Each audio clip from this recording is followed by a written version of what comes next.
ఎన్నికల ముందు ఒక వాగ్దానాలు చేసి ఎన్నికల తర్వాత దాని గురించి స్పందించకపోవడం ఖచ్చితంగా పొరపాటే.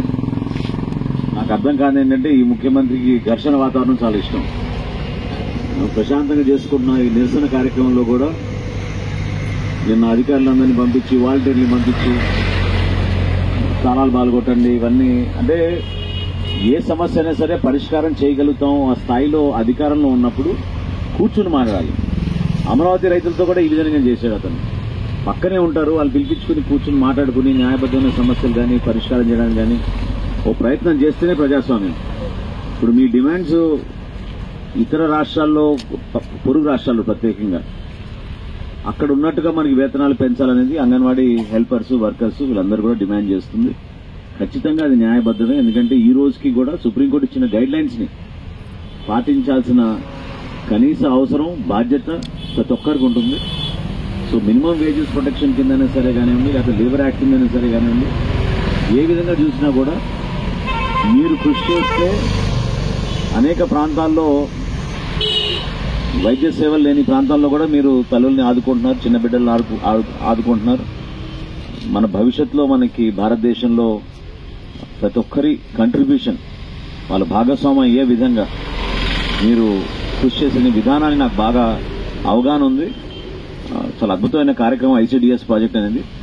అందులో భాగంగా మీరందరూ కూడా ఇన్వాల్వ్ అవడం, మీరు ఈ విధంగా ఈ రోజున రోడ్డుకి ఎక్కడం అనేది దురదృష్టమైన పరిస్థితి.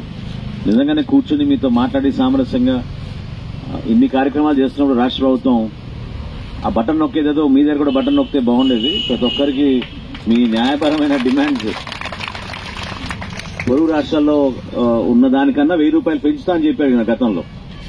పెంచడం కాదు కదా, ఇప్పుడు తగ్గిపోయింది. ఆ విషయాన్ని ముఖ్యమంత్రి గారికి మీరు గుర్తు చేయడానికి చేసిన ప్రయత్నాన్ని వేరే విధంగా మాట్లాడడం అనేది చాలా పొరపాటు. తప్పకుండా ఈ రోజు ఉదయం కూడా పవన్ కళ్యాణ్ గారు మీ సమస్య పైన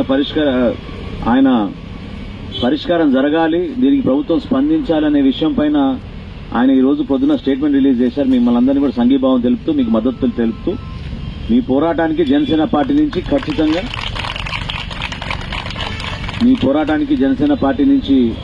రాష్ట్ర వ్యాప్తంగా మేమందరం కూడా మీకు మద్దతు తెలుపుతున్నాం.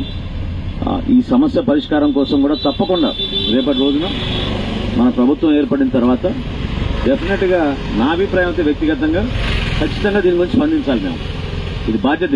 డెఫినెట్ గా దీన్ని మీ మినిమం వేజెస్ ఏవైతే ఉన్నాయో మినిమం వేజెస్ ని దృష్టిలో పెట్టుకుని మీరు చేస్తున్న కార్యక్రమాలు మీరు కష్టపడి పనిచేస్తున్న పనిని గౌరవించే విధంగా స్పందించాల్సిన అవసరం పదవిలో ఎవరున్నా కూడా వాళ్ళు తీసుకోవాల్సిన బాధ్యత ఖచ్చితంగా జనసేన పార్టీ కూడా తీసుకుంటుందని మనస్ఫూర్తిగా మిమ్మల్ని మీకు భరోసా ఇవ్వడానికి మీకు అండగా నిలబడడానికి ఈ రోజు పెద్దలు ఆహ్వానించినప్పుడు నేను తప్పకుండా వస్తానని చెప్పాను. అదృష్టంగా భావిస్తున్నా. మిమ్మల్ని కొంచెం లేటుకు వచ్చాను, అయినా కానీ మీ అందరూ ఉన్నందుకు భవిష్యత్తులో కూడా మీ వెంట ఉంటాం. ఖచ్చితంగా రేపటి రోజున ప్రభుత్వం ఏర్పడిన తర్వాత మీరు ఏవైతే ఈ ఆర్థిక అంశాలు లేవనెత్తారో వాటిని తప్పకుండా మేము సామరస్యంగా అదేవిధంగా మిమ్మల్ని గౌరవించే విధంగా చేస్తామని ఈ రోజు నేను మీకు జనసేన పార్టీ తరఫున పవన్ కళ్యాణ్ గారి తరఫున నేను మీకు మాటిస్తున్నాను.